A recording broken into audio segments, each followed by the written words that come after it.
Bonsoir, nous revoilà après cette première critique que j'ai faite caméra tournée sur l'épisode d'X-Files Quand vient la nuit en saison 1 épisode 20.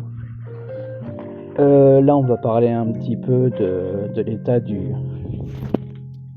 du cinéma actuellement, sur tout ce qui est proposé.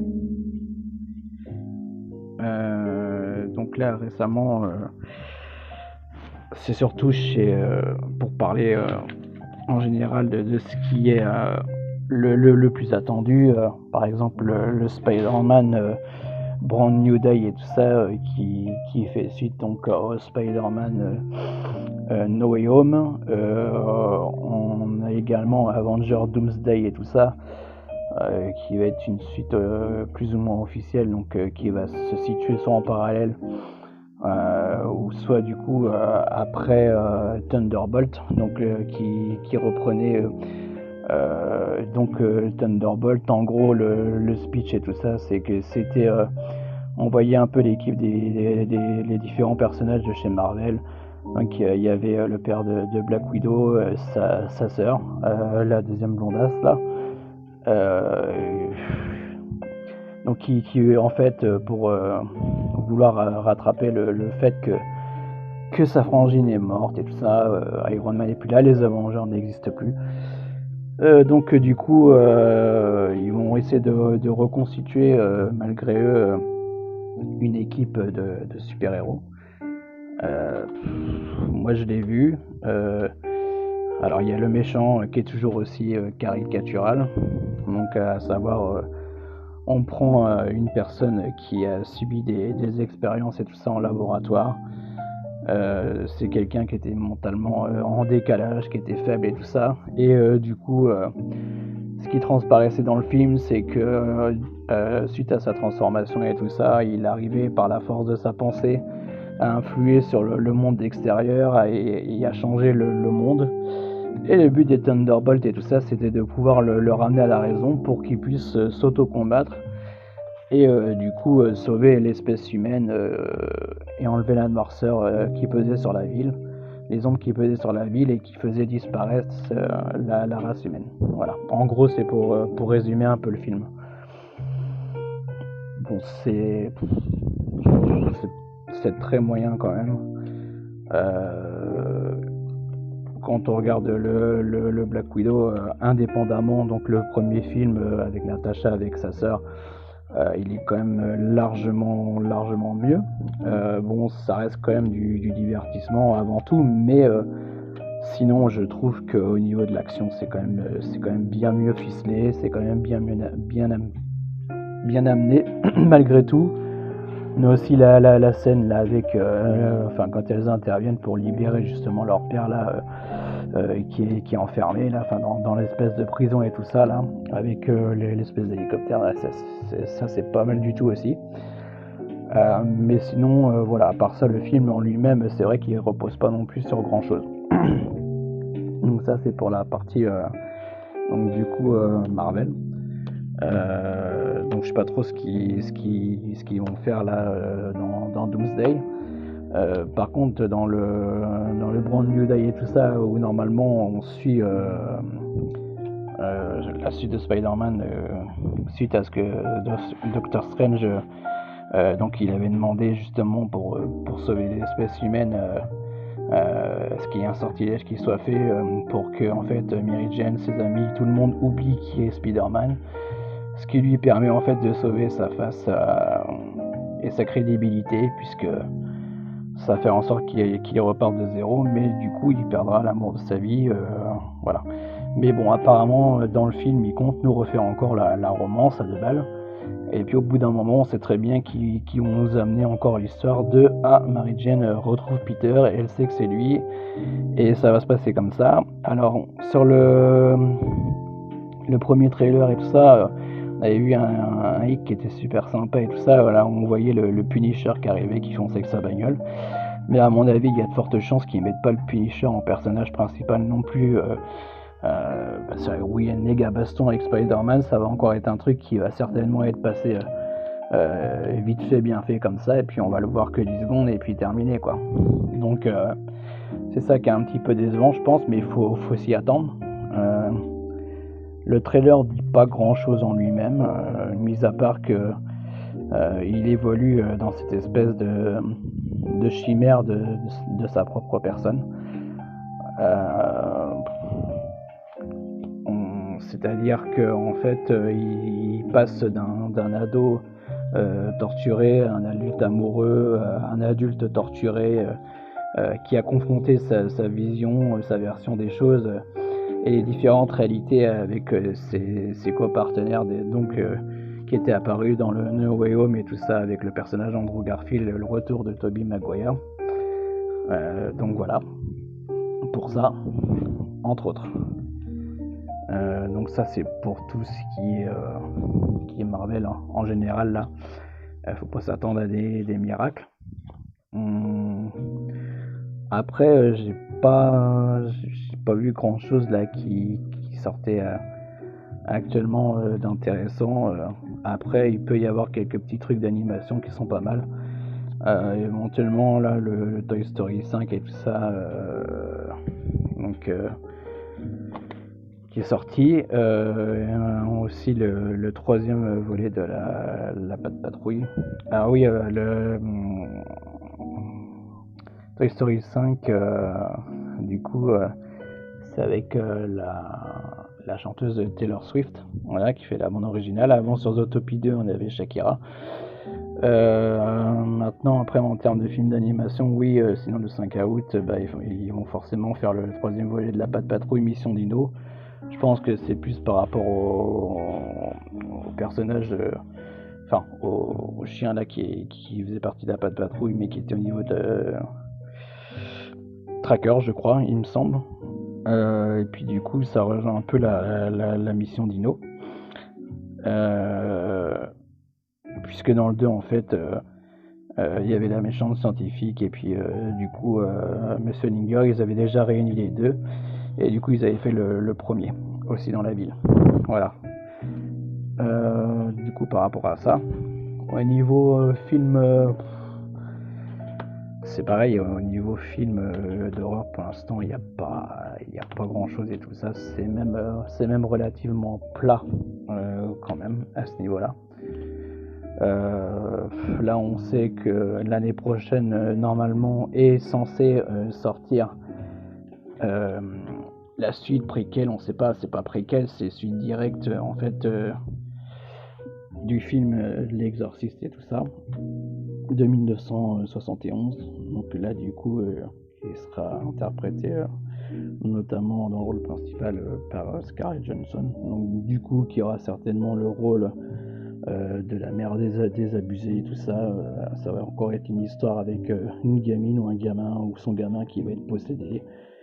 Mais en fait, du coup, ça va reprendre exactement la même recette que dans le premier, certainement, mais en moins bien, parce que au final, le film était tellement dense, riche, il y avait tellement d'idées, c'était novateur pour l'époque, on avait instillé la peur, et du coup, là, on reprend les mêmes codes, mais on a plus de budget, on a plus d'effets spéciaux, justement, on a trop d'effets spéciaux, et on sait plus faire des trucs, que ce soit des cascades ou même des moments forts épiques, donc en plan dur, en gros, que maintenant ça cache tout, notamment avec les fonds verts. Il n'y a plus de style. Ce qui faisait la force du premier film et tout ça, c'était qu'à l'époque, il y avait quand même un très très bon standing au niveau du maquillage, au-delà du jeu, de la performance des acteurs. C'était bien fait, c'était ultra cut, c'était bien planqué et tout ça. Enfin, il y avait assez de finesse quand même pour qu'on y croie. Et là, le problème, c'est que du coup, je pense qu'aujourd'hui, les effets spéciaux, l'IA, on en surabuse. Et on va pas du tout rentrer dans le film, même si en théorie, l'histoire pourrait être bonne. Après, les effets spéciaux comme ça, c'est pas tellement dérangeant quand c'est des films qui sortent comme Jurassic World, par exemple. Le 4, on a beau dire ce qu'on veut, mais quand on voit le 4, je trouve qu'il relève quand même le niveau. Il était quand même assez sympathique. malgré moi les critiques que j'ai pu entendre, comparativement au 3, je trouve que Jurassic World 3, le monde d'après, c'est une aberration. C'est un film qui n'a même pas sa place dans la franchise. On comprend pas pourquoi l'autre en fait il passe du coq à l'âne. C'est-à-dire qu'en fait au début il travaillait donc avec Owen et tout ça pour dresser des raptors, et puis après il devient Omar Sy là, et puis après il devient agent secret. Ils nous ont filmé un truc à la James Bond et tout ça, ils ont fait encore un climax avec un plus gros dinosaure que le T-Rex, que le Spinosaure. C'est toujours la même chose. Alors que là, en fait, ce qui s'est passé, ce qui était original dans le 4, c'est que oui, on avait déjà vu ce côté d'île perdue où les monstres étaient livrés à eux-mêmes dessus, enfin les dinosaures. Mais ce qui fait la force du film quand même, c'est le côté rebondissement action, et aussi le fait que le réalisateur sache quand même hyper bien manier en fait le concept du gigantisme et tout ça. Et ça, c'est ce qui était vraiment intéressant. Et surtout, ça prenait son temps, notamment au niveau des scènes sous-marines. Alors, il y a deux très belles scènes sous-marines. Il y a celle qui apparaît, la toute première scène sous-marine, c'est justement avec le mosasaure et les spinosaures qui chassent pour le mosasaure et tout ça. Ça, c'était très cool. C'est sur les 20-30 premières minutes du film. Ensuite, après, la deuxième scène qui est la plus intéressante, c'est avec la famille qui est livrée à elle-même et tout ça, malgré tout, parce qu'elle s'est fait attaquer par le mosasaure, et puis bah, après elle se retrouve sur l'île. Et du coup, il y a ce qui est la scène du T-Rex, mais c'est vraiment très très bien fait. Voilà, le fait quand il se retourne, quand il va boire, quand il s'en aperçoit pas tout de suite, et puis après bah, ça prend son temps, c'est pareil, il se met sous l'eau, il commence à boire, à aller chasser. Donc du coup, par contre, ils ont fait en fait encore après un style de monstre là qui ressemble à un beluga. On sait pas trop si c'est un beluga, le direct, ou si c'est un monstre qui est inspiré un peu des films aliens et tout ça par rapport à sa tête. On voit pas du tout l'intérêt du truc. Alors après, oui, l'intérêt c'est que c'est un monstre qui génétiquement, ce sont des monstres qui ont été ratés, qui du coup ne pouvaient pas figurer dans le parc et tout ça à sa construction. Mais ça n'a aucun espèce d'intérêt et tout ça de le mettre, parce qu'au final on doit le voir en tout et pour tout 2 ou 3 minutes dans le film, c'est-à-dire à la fin, et peut-être dans l'introduction donc du film, allez, on peut peut-être le voir même pas une minute quoi. Donc en tout, le monstre, on le voit que 5 minutes dans le film. Donc tout ce qu'il fait, c'est un peu comme Godzilla ou King Kong, il prend un hélicoptère, il l'explose. T'as l'autre, le méchant et tout ça, là, qui récupère les échantillons, là, qui se balade et tout ça dans le parc et tout ça. Il arrive à prendre la bagnole, à se balader, il fait tout pour se faire repérer, il met l'alarme en route, machin et tout. Enfin, c'est du grand n'importe quoi. Voilà. Donc c'est vraiment les seules choses dans le film qui sont surabusées, surexploitées, qui n'ont pas d'intérêt. Sinon, j'ai trouvé que la scène avec notamment le Quetzalcoatlus, enfin l'oiseau, quand il vient défendre son territoire et tout ça, défendre au niveau de ses petits des œufs et de ça, du nid, et puis qu'après il grimpe le long de la paroi et puis qu'il bouffe l'autre, ça c'est plutôt sympa, mais ça casse pas trois pattes à un canard non plus. Sinon, au niveau des décors, c'est quand même assez riche, hein. On retrouve quand même la diversité biologique qu'il y avait dans les premiers Jurassic Park. Ils ont essayé en fait de refaire ce qu'il y avait dans les premiers Jurassic. Voilà. Après, pour le film en général, si je devais le noter sur 20, par exemple, allez, par ordre de comparaison, Jurassic Park, je vais mettre 20 sur 20 parce que c'est indétrônable. Le 2, donc Le Monde Perdu, je mettrais 15 quand même, parce que bon, ils ont fait un petit peu la même chose, mais en plus grand, quoi. Mais ça raconte quand même plus ou moins la même chose. Le 3, il est quand même novateur, parce que c'est la première fois qu'on voyait les volatiles, qu'on voyait la volière, et puis il y avait quand même le spinosaure, donc du coup pour ça je mettrais quand même un 17, je le mettrais entre les deux. Ce qui ferait que ça ferait dans la première saga le 1, le 3 et le 2, du coup. Parce que sinon, en dehors de ça, les personnages sont pas expressifs, ils sont pas vraiment intéressants à suivre. Mis à part le professeur Grant, du coup, qui revient, qu'on avait vu dans le premier, de tout le long du film. Donc en fait dans le 2 c'est que le professeur Malcolm, et du coup dans le 3 ils ont fait que le professeur Grant, et on voit un peu Ellie Sattler au début et à la fin, mais c'est tout, mais elle est pas du tout dans l'intrigue. Sinon à part ça, donc par rapport au Jurassic World, donc ils ont voulu faire la reconstruction du parc. C'était quand même bien fait, donc l'idée était bien de partir. Il y avait tout ce côté un petit peu mystique avec l'ancien parc qui chevauchait. Là, il y avait la vallée avec les gyrosphères et tout ça. Je vois pas trop l'intérêt d'avoir fait l'Indominus, Rex et tout ça. Pour ça, ouais, ça perd un peu en crédibilité. Je mettrais 14. Ensuite, du coup, pour le second opus du Jurassic World. Alors cette fois ça se passe dans un château, donc c'est... Après ils retournent sur l'île pour aller chercher des spécimens de dinosaures pour pouvoir les sauver, mais en fait c'est une organisation qui cherche juste à les revendre pour des terroristes, pour le combat, pour le terrain, pour des militaires. Voilà. Et surtout dans le 3, du coup, là, ça n'a strictement rien à voir. C'est carrément une nuée d'insectes et tout ça. Voilà, c'est pour nous montrer la puissance de la génétique, mais qui est capable en fait de décimer, du coup, d'éradiquer une population en créant des famines, en créant des destructions dans les champs, etc. Mais après, nous a foutu un gros dinosaure, nous a refait le coup du complexe, l'espace naturel qui est préservé. Et du coup, voilà quoi. Donc pas grand chose de plus. Voilà. Donc c'est pour l'instant les films qu'on se tape. Donc on verra bien au niveau du 5 ce qu'ils vont nous faire par rapport au 4. C'est censé être une suite directe. Franchement, je vois pas trop ce qu'ils vont pouvoir raconter, à part nous ramener sur l'île où ils vont certainement avoir oublié quelque chose, où ils auront quelque chose à récupérer, et puis il va falloir qu'ils fassent face de nouveau au Distortus, au Direx et tout ça. Là, un nouveau truc qui ressemble à rien, qui est tout moche, là, qui ressemble à un alien et un beluga. Puis qu'on avait vu que 5 minutes en tout et pour tout dans le premier film. Donc voilà, donc, entre les sagas, donc chez Marvel, au niveau horreur, bah là j'avais parlé de l'Exorciste. Là, je suis parti sur la saga Jurassic Park, Jurassic World. Et par rapport au fait que Sam Neill soit décédé il y a pas longtemps, donc voilà.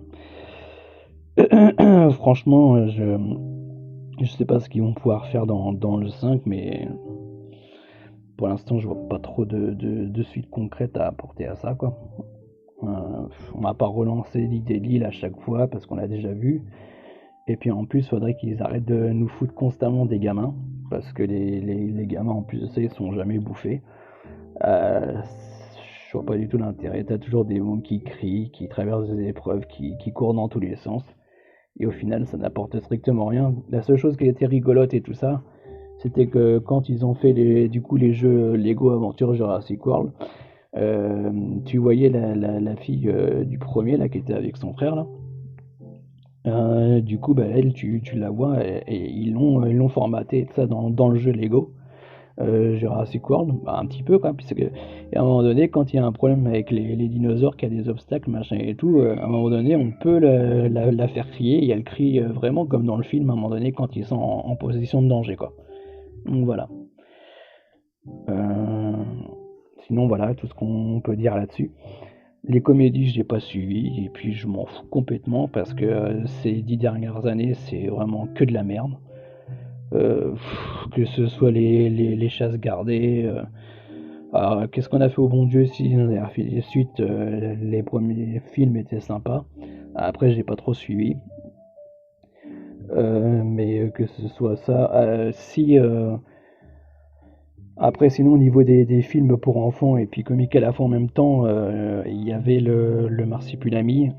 Il était assez sympa dans l'ensemble parce que là, c'était juste le bébé Marsupilami, l'histoire de l'œuf, là, quand il se retrouve sur le bateau, qu'il faut qu'il le ramène à du coup un propriétaire de zoo là, qui est joué par Jean Reno. aussi. On voit que Jean Reno, de toute façon, il a vieilli, il est en bout de course. Mais bon, il joue quand même assez bien pour le temps qu'il a joué et tout ça, il n'y a pas de souci, sa prestation elle est correcte. Mais on voit bien qu'il a plus que des petits rôles maintenant, qu'il s'investit plus comme avant. C'est quand même dommage quand on voit la qualité de cet acteur, notamment dans des productions comme Nikita, quand il faisait le rôle du nettoyeur, ou quand il était avec Mathilda et tout ça dans Léon, c'était quand même quelque chose de phénoménal.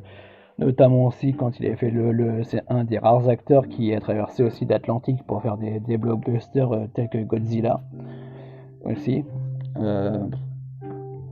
Voilà, mis à part ça, là maintenant il a écrit son bouquin Emma. C'est pareil sur l'espionnage et tout ça à l'étranger. Enfin, le bouquin est correct et tout ça, mais bon, c'est vrai que ça se lit, c'est sympa. Après, voilà, ça reste somme toute très basique quand même. Mais sinon, à part ça, il fait maintenant quelques apparitions en interview et tout ça. Là, il est apparu chez Légende et tout ça avec Guillaume Play. Mais il fait plus tellement de trucs, quoi. Voilà. Donc, le niveau a quand même relativement baissé. Donc, en gros, maintenant, on est plus dans la redite de ce qu'on a déjà vu. Ça fait déjà un moment. On n'a plus de films comiques. On n'a plus d'acteurs qui expressifs vraiment et de ça. Maintenant, on a beaucoup plus de l'IA. On a beaucoup plus de fonds verts, on n'a plus de plans en dur, on n'a plus des grosses cascades. Les derniers bons films français que j'ai vus, un petit peu à la Belmondo, façon de parler, et qui faisaient une redite de Fast and Furious, et même en mieux, ces derniers temps avec Alban Lenoir, réalisé par Guillaume Pierret, c'était Balle perdue. Le 1, le 2, le 3, la trilogie, enfin je trouve que c'est quand même, ça reste des très bons films d'action français. Comme quoi, quand on vit en France, on sait encore produire des bons films d'action avec des plans en dur, sans forcément avoir recours à des gros effets spéciaux et à des fonds verts. Ce qui était le problème en fait, ce qui est le problème de la majorité des films aujourd'hui d'action, c'est que c'est truffé de plans verts et puis tu le vois bien, les décors sont dégueulasses. C'est un peu comme quand tu mets sur ton téléphone et tout ça, que tu mets un mode arrière-plan et tout ça quand tu es en train de te filmer. Ça fait exactement la même chose, quoi. Donc c'est pas super intéressant. Voilà, donc du coup, tout ce genre de film-là, c'est dispensable. De toute façon, maintenant, il reste plus beaucoup de grands acteurs. Ça tombe comme des mouches. Là, ils étaient trop contents, là, c'est pareil chez Disney, Hulu et tout ça, de pouvoir annuler la série de Buffy. Le reboot, parce que je pense que franchement, Chloé Zhao, avec Sarah Michelle Gellar, s'apprêtait à sortir quelque chose de bien. Ils avaient de bonnes idées, ils avaient fait un remastering sur tout le côté vampirique et tout ça qui avait l'air plutôt sympa. On avait envie d'y croire, même avec la nouvelle tueuse, Kara Armstrong, qui avait l'air bien taillée pour le rôle. Mais après, c'est un petit producteur à la con qui a annulé ça parce que voilà, ce type-là n'a jamais vu la série, qui s'en fout éperdument. Et qu'en fait, encore une fois, c'est des questions de négociation, c'est juste des questions de fric et tout ça. Et que ces gens-là n'en ont strictement rien à foutre et n'ont aucune culture. Mais au moins déjà le pilote était tourné, ils auraient balancé ne serait-ce que le pilote pour que les gens se fassent leur propre avis, même s'ils n'avaient pas continué après, c'est pas grave, au moins le pilote était engagé et c'était bon, c'était fait. Maintenant voilà, ils ont des producteurs véreux, certainement que Joss Whedon fout sa merde derrière parce que bon, il a eu pas mal de plaintes au cul pour harcèlement sexuel et puis pour intimidation sur l'équipe. Ce qui est quand même assez étrange, c'est que là dernièrement il y a quand même pas mal de décès aussi autour de cette série-là. Bon, on sait qu'il y a des acteurs vieillissants, il y a des acteurs malades, notamment Xander, récemment Anthony Stewart Head. Ça commence à faire beaucoup. Donc du coup, ce qui peut se passer de bien, ça serait éventuellement qu'une autre société de production accepte de racheter, une autre plateforme accepte de racheter les droits et que Disney Hulu cède les droits du coup à une autre plateforme avec Sarah Michelle Gellar pour qu'ils puissent financer ça et puis qu'ils repartent à partir du pilote et qu'ils réengagent les mêmes acteurs pour repartir sur de bonnes bases. Voilà. Sinon à part ça, je vois pas ce qu'ils vont pouvoir produire de potable et tout ça, je vois pas ce qu'ils pourraient amener d'autre, parce que de toute façon, dans tous les cas, ils vont pas avoir envie de le faire. En dernier, tout ça, je voulais parler aussi du film qui est sorti du coup sur Predator Badland, puisque là on sait qu'ils vont faire la suite d'Alien Romulus, peut-être qu'ils vont certainement faire rejoindre les deux univers et faire aussi le parallèle avec la série Alien Earth. Alors la série Alien Earth, j'étais pas convaincu au début. Donc du coup, les 3 premiers épisodes, ça allait. Le 4e, 5e épisode, je me suis fait chier. Après, je me suis dit, merde, qu'est-ce que ça va donner? C'est encore des bouffons d'Android et tout ça, ça y est, ils sont manipulés, machin. T'as un riche gosse qui fait ce qu'il veut et tout ça. T'as la Wetani Corporation, t'as plusieurs fondations. Et en fait, c'est la Wetani Corporation qui lui récupérait donc le vaisseau qui a écrasé où il y avait l'alien. Et du coup, par contre, le dernier épisode, on voyait, il y avait pas mal d'action quand même avec l'alien. Ils commençaient tous à se faire dessouder. En fait, il y a toutes les espèces extraterrestres qui étaient à bord du vaisseau, qui avaient été récupérées aussi, qui commençaient à se libérer et puis à semer le chaos un peu partout. Donc je sais pas si du coup il prévoit de faire une suite à Alien Earth. En fait, en tout cas aux premiers épisodes et à la première saison. On sait pas du coup s'ils vont développer un peu plus les autres aliens, et en fait je pense qu'ils ont fait ça parce que l'alien en lui-même ça commence à s'essouffler un petit peu au cinéma, donc ils essayent d'apporter autre chose en amorçant ça dans le prochain, en se disant bah comme ça, si avec Alien ça marche plus, on aura peut-être un des monstres et tout ça de la série qui va marcher, on va pouvoir relancer une franchise à côté avec un nouveau casting, avec une nouvelle histoire, etc. Mais on s'en fout en fait, parce que nous ce qu'on veut voir vraiment c'est l'alien et tout ça, comme c'était fait en dur dans les années 70 et tout ça avec Sigourney Weaver. On pourra dire ce qu'on veut et tout ça, mais à cette époque-là, c'était l'époque quand même où on savait mettre les femmes en avant, où il y avait où on avait des icônes, des héroïnes qui étaient carrées, qui étaient musclées, t'y croyais quoi, même les décors t'y croyais, il y avait quand même de l'ingéniosité. Le fait dans la station de dire, que Ridley Scott ait dit qu'il dans les décors il avait fait mettre en place des miroirs et tout ça pour pouvoir justement faire des économies de budget et puis rallonger les couloirs du vaisseau voilà, donc ça c'était quand même hyper bien trouvé. Pareil quand il débarquait sur la planète aussi, du coup il y avait la tension qui montait crescendo et tout ça, donc on sentait que la menace grandissait, on savait pas à quoi vraiment on avait affaire. Et aujourd'hui, le problème c'est qu'on a démystifié la créature. Maintenant, on la montre à l'écran comme quelqu'un qui va promener son chien dans la rue, quoi. Je veux dire, il manque plus que la laisse et puis terminé, quoi. Mais je comprends même pas en fait, quoi. Je comprends même pas comment on peut arriver à ce genre d'aberration. Je comprends même pas en fait. On montre l'alien comme si on montrait l'alien, il va se promener, il va dans la forêt, il revient, dans la série, il va sur la plage à la fin, machin, il revient, il renifle le corps, il s'en va. Et puis en fait, il se promène comme un chien comme quelqu'un qui va promener son chien dans la rue. Alors qu'avant, c'était une menace qu'on n'arrivait pas vraiment à identifier, il fallait faire vachement gaffe et tout ça, fallait avoir les yeux partout, Mais aujourd'hui, en fait, ça surprend plus. Pourquoi? Parce que la magie n'opère plus. La magie, elle opère plus parce que, maintenant on sait, on connaît le vrai visage de la menace, donc ce qui fonctionne forcément pour un épisode ou deux va pas forcément fonctionner pour d'autres épisodes à ce niveau-là. Alors sinon, faut qu'ils se renouvellent, mais s'ils se renouvellent à tort et à travers et qu'ils en font trop, ça risquerait de partir dans des débats et dans des choses qui sont incohérentes. Ce qui a été le cas. Donc par exemple, là on voit pour le Predator, ça a quand même vachement évolué. Je trouve pas que ce soit une saga qui soit ratée dans son ensemble. Le film de John McTiernan, le tout premier, reste quand même immeuble. Ça, on va pas se mentir là-dessus. Ça reste quand même une très belle performance. Il y a un très bon acting, une très bonne mise en scène. De toute façon, John McTiernan, il l'avait déjà prouvé avec Piège de cristal et Bruce Willis à l'époque. Il sait faire des films d'action rondement menés.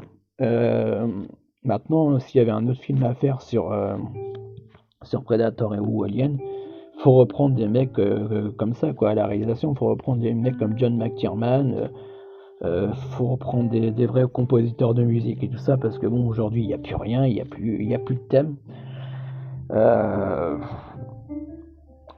Faut reprendre aussi des réalisateurs comme Verhoeven, comme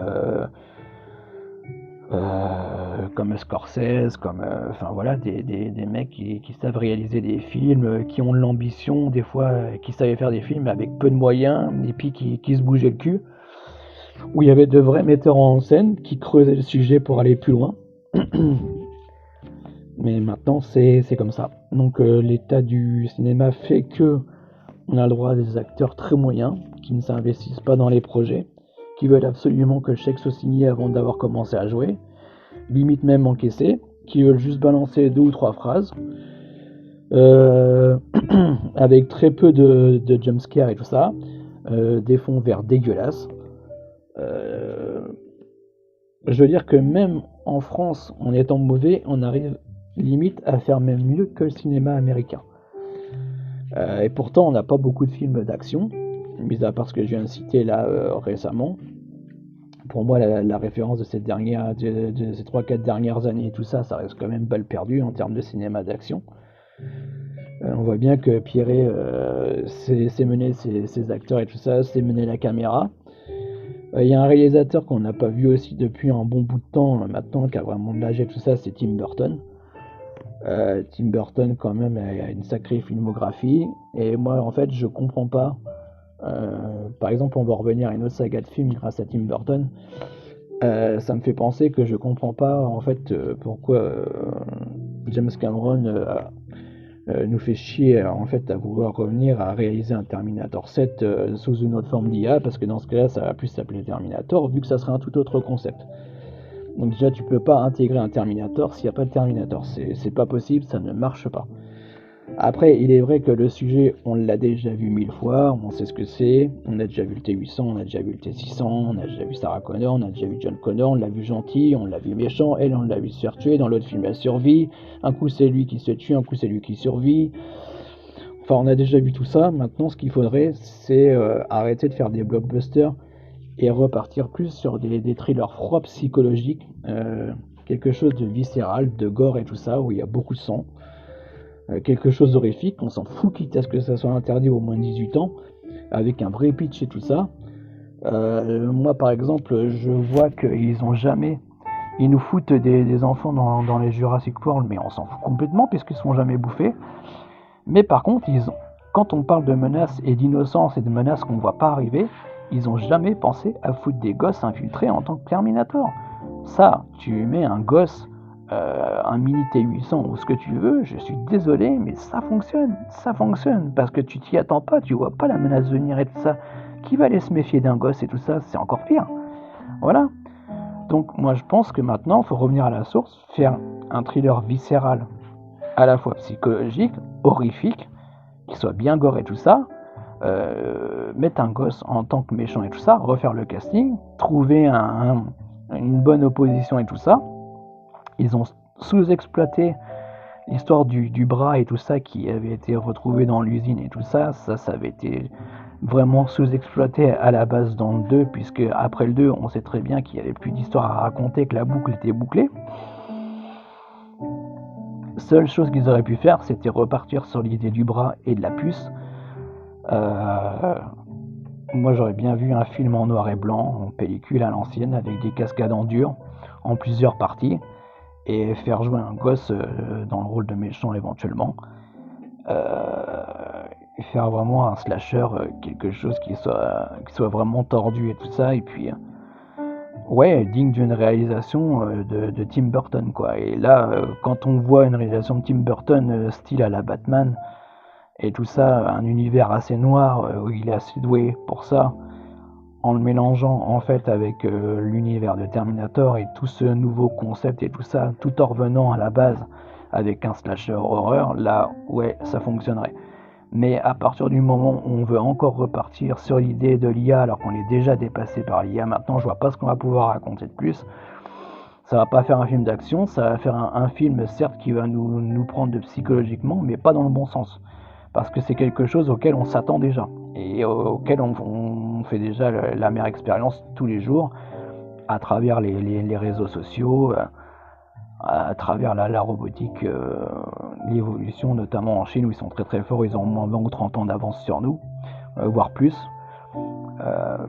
Donc voilà, c'est ridicule de vouloir repartir sur un film ou qui soit écrit uniquement pour valoriser une IA, un concept d'IA sans avoir d'antagoniste et tout ça physique, parce que pour moi c'est ça qu'il va faire, hein, de toute façon, il va pas faire d'antagoniste physique, et ça ne marchera pas, parce qu'on n'est plus dans la même époque, et que justement nos générations ont bien du mal à suivre l'IA en général. C'est plus nos gosses qui seront calés pour ça. Et justement, le fait que ce soit plus ça, je pense que nous, pour notre génération, on a besoin de voir un film qui soit vraiment qui laisse une empreinte indélébile dans le cinéma, vraiment un bon gros slasher horrifique et tout ça, qui reparte à la source, sans forcément réinventer la même histoire, mais avoir une suite vraiment potable, où on exploite plus l'idée du bras, de la puce. Moi, mon idée, c'était une enfant, et tout ça, qui, en fait, a une leucémie. On lui injecte un liquide qui transforme son corps et ses os en squelette de métal et son sang en métal liquide. Voilà, c'est le Terminator de base. C'est elle qui deviendra à la fois la méchante et la gentille. Et par rapport en fait à un mercenaire engagé par Cyberdine, donc qui lui amputé se fera greffer le bras du premier Terminator. Voilà, qu'ils ont réussi à dupliquer parce que l'autre, en fait, ils n'ont pas été au courant et que l'autre aurait été fondu dans la lave dans le 2, dans la fonderie. Donc ils en avaient fait un autre, mais du coup, ils n'auraient pas mis les autorités au courant. Pareil pour la puce, une puce qui mettrait en fait dans un flic et tout ça, qui se baladerait avec ses chiens, qui travaillerait dans une espèce de brigade cynophile. Et du coup, lui, en pourchassant le mercenaire, machin, se retrouve dans le coma, on lui met une puce en fait pour le régénérer. Donc ce personnage sous les traits de Robert Patrick et tout ça, mais cette fois-ci en version humaine et avec ses chiens. Une gamine et tout ça qui fait le taf en fait à la fois de l'antagoniste au début et après qui vient justement aider. Et je pense que clairement ça marcherait de fou quoi. Et là on aurait une suite logique. On se serait dit bah merde, on n'a pas vu le coup venir et tout ça. Il y a un mercenaire qui travaillait pour eux. Et du coup ils ont eu l'idée, avant que les preuves soient détruites et tout ça, qu'ils avaient anticipé le truc, Skynet avait anticipé le truc, et du coup, Cyberdine a eu le temps de modéliser, de fabriquer, de dupliquer la technologie, c'est-à-dire au moins celle du bras, pour pouvoir en refabriquer. Maintenant, c'est une idée qui serait largement exploitable avec tout le matériel qu'on a, et notamment les imprimantes 3D, etc., etc. Donc on serait capable de reproduire ce genre de choses. Il y a tellement de choses à montrer que voilà, même en passant par l'IA, on est capable de faire quelque chose de cohérent. Voilà. Sinon, je pense que on a fait le tour du cinéma en ce moment. Il n'y a pas grand chose de plus à dire, juste à attendre le prochain Alien, la suite de Romulus, peut-être la suite de la série Alien Earth. Franchement, je vois pas ce qu'ils vont pouvoir raconter là, avec l'alien qui se balade comme un toutou. Et l'androïde en fait qui communique avec et puis qui devient sa gentille maîtresse et tout ça, et puis elle fait les mêmes sons que lui, ils arrivent à communiquer, c'est complètement débile, c'est complètement débile. En fait, dans Alien Covenant, oui, c'est David qui crée l'alien, et en fait dans celui-ci, on s'aperçoit simplement que la Weyland-Yutani emploie des enfants de base qui avaient une maladie, qui sont morts, on a transféré leur conscience dans un corps de robot. Et du coup, il y en a une, elle a la capacité de pouvoir entrer en contact avec l'alien, de faire les mêmes bruitages, de communiquer avec lui, enfin. Bref. C'est pour ça que les premiers épisodes étaient pas trop mal amenés et tout ça, mais après ça part vraiment en cacahuète. Euh, voilà. À voir pour la suite des événements. Voilà. Merci beaucoup. Passez une bonne fin de journée.